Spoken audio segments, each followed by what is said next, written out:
এই, ওঠো না কেন? এখনো যে শুয়ে আছো? সারাদিন তো ঘরের ভিতরে পড়ে শুয়ে থাকো। যাও, একটু বাইরে যাও, বাইরে থেকে আসো।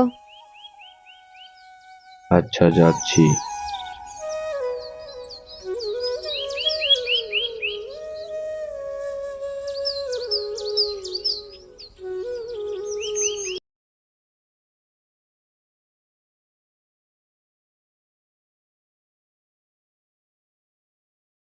এ চেয়ারম্যান সাহেব কোথায় যাচ্ছে?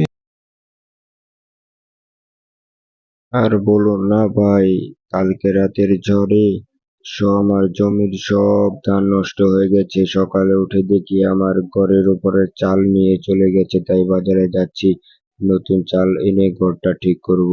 আর শুনুন, আপনি বাজার থেকে কিছু কাঠ কেটে এনে আমার বাড়িতে নিয়ে আসুন তো। আচ্ছা, তাহলে নিয়ে যাব নিয়ে আপনাদের বাড়িতে।